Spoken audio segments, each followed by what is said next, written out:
আসসালামু আলাইকুম, welcome back to my channel. কেমন আছো সবাই? আশা করি আল্লাহর রহমতে খুবই ভালো আছো। আলহামদুলিল্লাহ, আমিও ভালো আছি।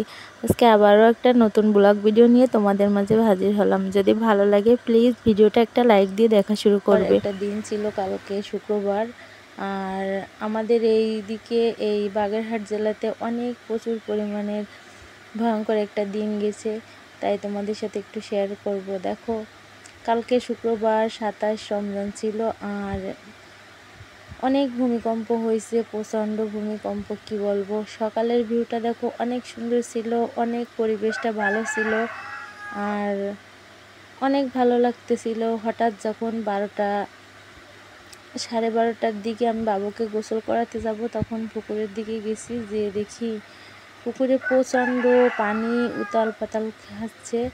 তারপর চিন্তা করলাম কি হচ্ছে, মনে হয় হাঁস আছে ওখানে, এই জন্য মনে হয় ওরকম হচ্ছে।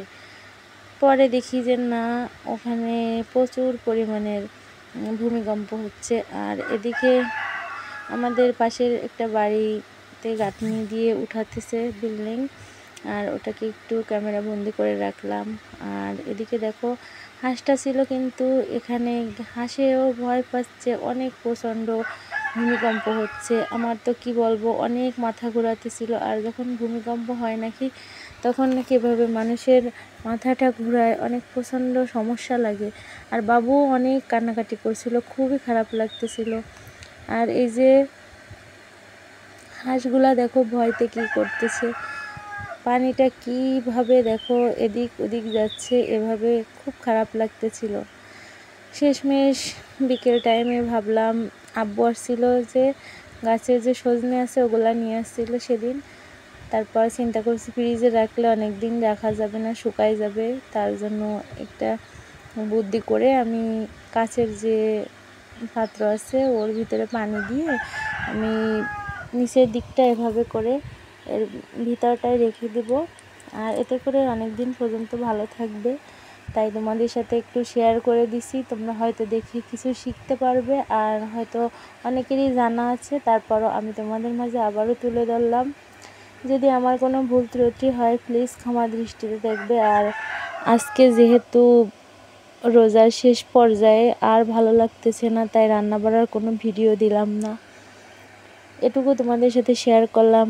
আর খুবই ভয়ঙ্কর একটা দিন গেছে কালকে, সবাই দোয়া দুরুদ পড়তেছিল, খুবই খারাপ লাগতেছিল। আর কোনো ভিডিও করার মন মানসিকতাও ছিল না, তাই যেটুকু করে রাখছিলাম সেটুকু তোমাদের মাঝে উপহার দিলাম। কেমন লাগলো আমার ভিডিওটা প্লিজ কমেন্টে জানাবে। আর দেখো, এই যে সজনে ডাঁটাগুলো অনেক তরতাজা, কিন্তু খুবই ভালো লাগে এগুলোকে আমার খেতে। আর এটা যদি ডাল দিয়ে রান্না করা হয় তাহলে তো কথাই নাই। আর এভাবে করে তুমি অনেক দিন পর্যন্ত রেখে দিতে পারবা। একটু মিষ্টি পানি পাল্টে পাল্টিয়ে দিতে হবে মাঝে মাঝে করে।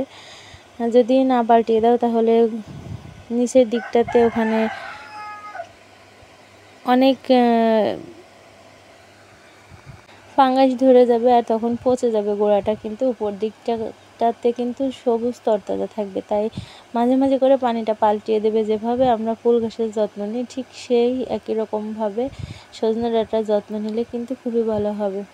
তাই ভিডিওটা এখানে এই পর্যন্তই আজকে শেষ করছি। যদি ভালো লাগে প্লিজ প্রিয় ভাই বোনেরা একটু লাইক কমেন্ট শেয়ার করে দিয়ে আমার ভিডিওটা দেখবে।